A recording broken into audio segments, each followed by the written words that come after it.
thanks everyone for joining the presentation. And yeah, this is the first time I've done this conference, so I'm very excited to to present virtually today and hopefully meet people in person at some point. Before I get on with the presentation, just background. I have a geological background. However, I've spent most of my career, the past 20 years or so, in finance as an investment professional. I started Kuya back in 2017 as a private company. I'm still the largest shareholder today, although we took it public last year. So, if you're a shareholder of Kuya, you're my business partner, and I hope to have a few more business partners going forward.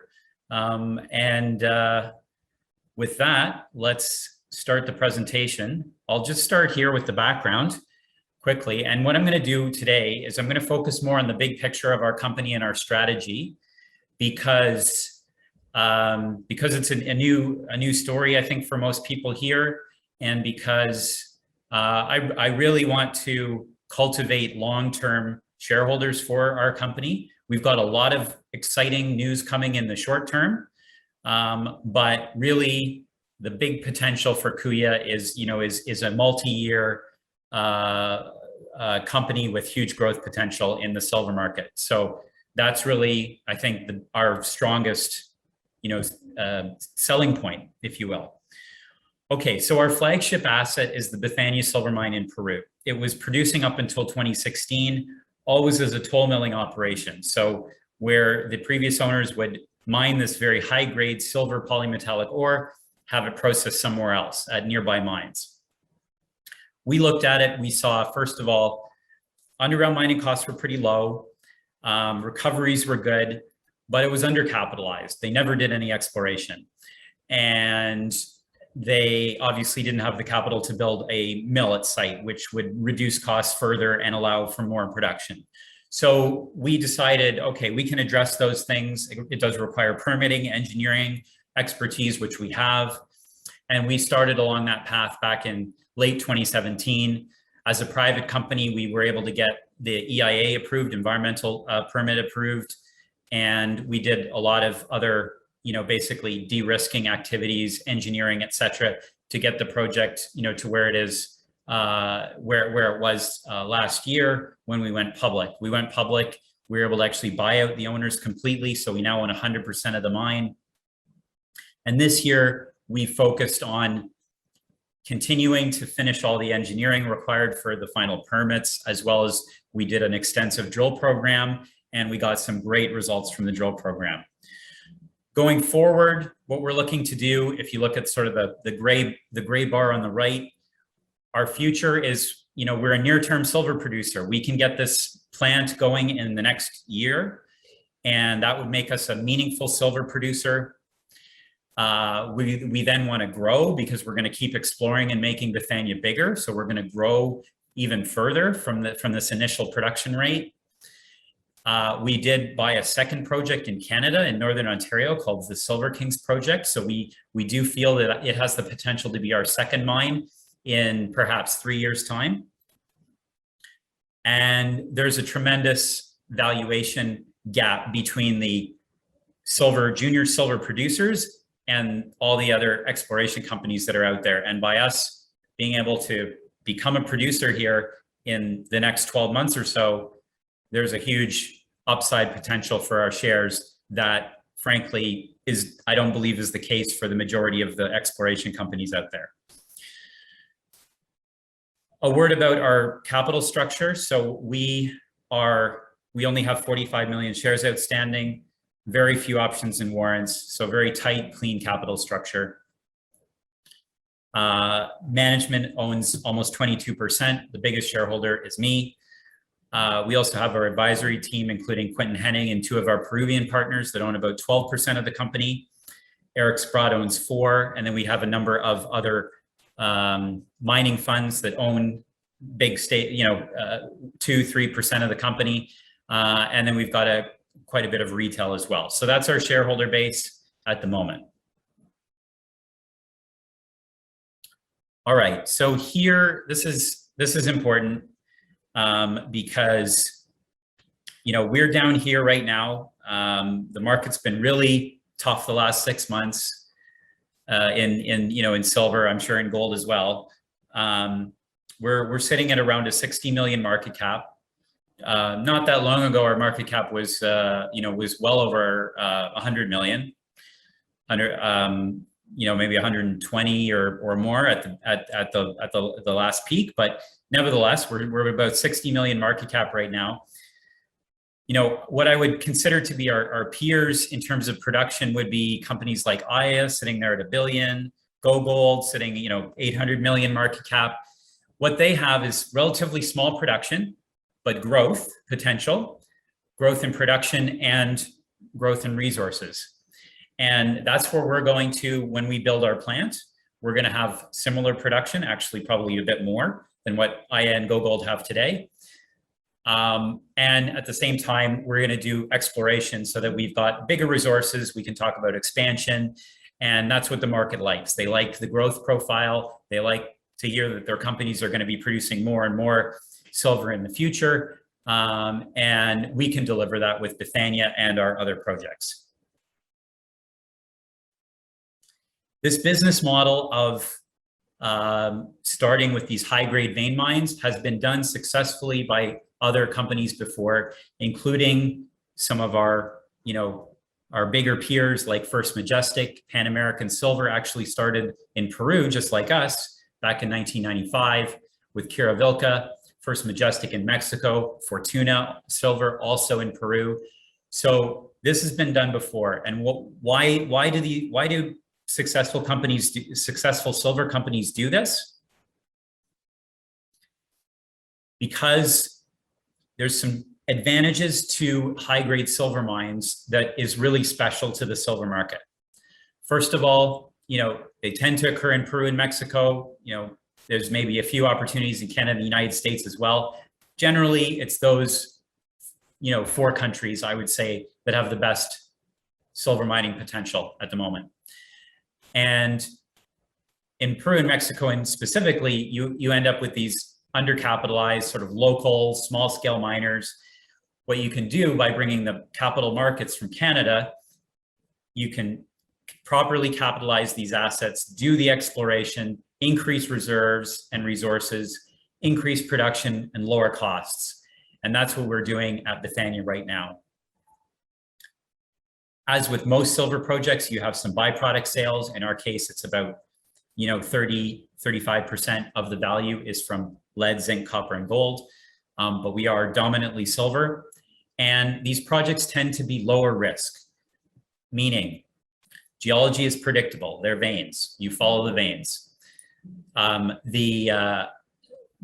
Because you're mining less tonnage than, let's say, a big open pit, low-grade open pit, there's less environmental impact. It's not as sensitive from the perspective of the local communities. It's less capital to build things, to build the mine. So it's less dilution to the shareholders. All those things are really positive things to start a new company, especially. And that's the situation that we're in. All right, let me jump to this slide now. This is really our catalysts for the next 12 months or so. What we call this the dual track value creation, because what we can do, what makes Kuya special, is that we are doing mine development and exploration at the same time. Both of these tracks are adding value to our shareholders, and we can basically do them at the same time. So you have 2 ways to win with Kuya. We build the mine, you win. We do exploration to make our resources bigger, you also win. On the top, we are exploring Bethania right now. We just finished a drill program. I won't go into too much of the details on that today because of this is a short presentation, but by all means, download the presentation after today, and I'm happy to answer questions if you want to follow up in the future. We're going to do a 43-101 resource. We're doing more vein sampling. Our veins come right to surface at Bethania, so there's a lot of work to do at surface to identify new veins, and then we'll go in and drill them later in the year and into 2022. At Kerr, which is our most advanced project in Ontario, We also completed a drill program there in June. We're awaiting the results though still, so those will come out shortly. We're very excited about them. We saw some good visual mineralization in the core, but we are still waiting for the assays on that. So stay tuned for that. And then based on the results there, we'll plan the next phase of delineation drilling in our Ontario project. We want to drill out a resource there so that then we can start planning a mine around it. On the development side, we're basically in the final stages of detailed engineering now. That would, once that phase is done, that will get us our permits. Then we can start plant construction and underground development in early 2022, and then be ready to produce silver by sometime in the middle of 2022. All right, let me talk a little bit about exploration at Bethania, because it is very exciting. I consider this to be low-hanging fruit. We have these veins that are all parallel to one another in this mountain, basically this hill. And you can see all of the mining that's been done over the past several years is all in this westernmost 300 to 400 meters of the hill. You can see where the stars are, we've got drill holes, or we've got samples at the very bottom levels of the mine, or even deeper, where we still have very high grade silver mineralization with the byproducts. So we know this thing goes deeper. This is only 150 meters at the bottom mine level right now. And these vein deposits can go 500 meters, even a kilometer in some cases. So we fairly confident that this is going to get much deeper, which means that we could double, triple, quadruple our resources at depth. But it's not only at depth, it's also along strike. We have the hilltop zone here.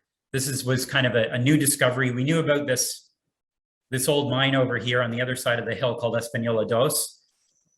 Then we started sampling some of the veins that we could see at surface, and we got lots of very encouraging results here. But the most exciting was the Santa Elena vein, brand new discovery, 90 ounces per ton silver plus gold right at surface. And we're going to go and follow up on that in our next drill program and our next sampling program very soon.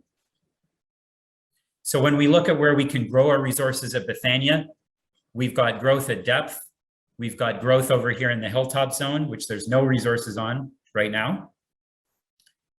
We think we can connect these up as well between this is the main mine, the new zone over here. There's some open space in between we need to do some work on, and because this should be all part of the same vein system. And then it's also still open to the east. And we do believe that the veins continue over in this direction here. So we've got lots and lots of upside here to make a big silver resource just with Bethania. But we have even more because we acquired another similar project only 3 kilometers away, essentially along strike from Bethania. This is called Carmelita. It's another historical mine recently closed down. And it's got the same similar footprint, about 1 kilometer on surface, where you can map these high-grade silver veins. We've got some samples that basically show it's the same as Bethania, very similar grades with high-grade silver, lead and zinc. And we're going to go here and start doing some work. This is a little earlier stage, granted, than Bethania. It was not mined as much. It was much smaller scale. Nevertheless, as I said, the surface footprint, you got 1 kilometer plus of veins, of strike length of veins at surface. It's very similar to what we have at Bethania. So we think, we've more or less doubled our footprint of veins to be mined here. And if we do find anything here, we'll just truck it over to Bethania to have it processed. We wouldn't need to build another mill here. Okay, lastly, I'm going to talk about our project in Canada. This is in Northern Ontario, near the Quebec border. It's called the Silver Kings Project. It consists of kind of 2 sub-projects. One is in the blue, the Kerr project, which we own 100% of. The black is the Silver Kings joint venture with First Cobalt, which we're earning a 70% interest in. So we work on both with the same team. What we really like, though, about the Kerr project in particular, which is the more advanced one, is that we've got all these historical mines here, about 60 million ounces produced historically from all these 12 mines or so. This would probably be just one mine if it was today, but this is, you know, back when mines were smaller.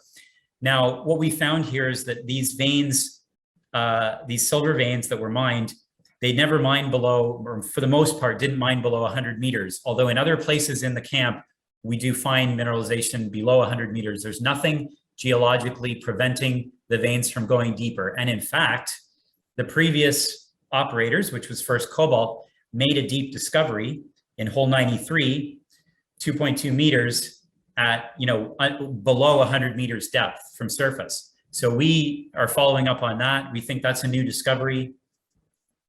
And because it's not close to any other veins or other mine workings. So we're very excited about that target. We call it the North Drummond target, and we will be working on that. In fact, we've already done some drill holes. We're awaiting the results on that right now. So with that, I'm going to just let you read the management on your own, and I will open it up for questions. Hi, Dave. So I think we can squeeze in a couple of questions here. The first one from Luke is asking you about any potential risk in the wake of the new president in Peru. Maybe you can elaborate a bit on that. Sure. I mean, there's always risks. There's risks in Canada too. So far, although there was a lot of noise around the election, we have not seen any really significant changes in terms of the policies. I would say politically, what you'll probably see, or what we are seeing, is that they're going to target the big giant mining companies. That's where they can get the most political bang for the buck. The thing about Kuya is we're sort of in that same essentially size as a lot of Peruvian companies. So we're not really the target. And it's hard, it would be very hard to single out, let's say, a Kuya without affecting dozens and dozens of other Peruvian companies that generate jobs and taxes and all the good stuff that the government wants from the mining industry. So I think we're relatively safe. We have not seen any significant changes, and things have calmed down a lot. They are also recovering from the COVID situation, which was really terrible earlier on in the year. So I would say things are looking up in Peru right now. Great. The next question coming from Juan Annis. Can you start the mine?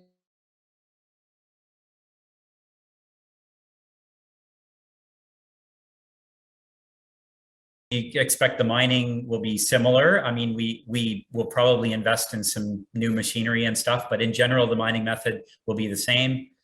In fact, their mining costs were quite low on a per ton basis, so there's no reason to reinvent the wheel there.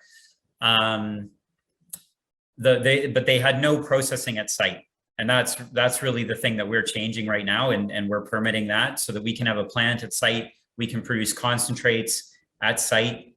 And then you're only trucking the concentrate, which is a fraction of the size of the raw ore itself. And we can produce it. And then we also get better recoveries because the mill is set up for our ore instead of processing it at someone else's mine. So there's a lot of benefits to building our own plant at site. That's what we're doing right now. And that will be the major change from Kuya versus the previous operation.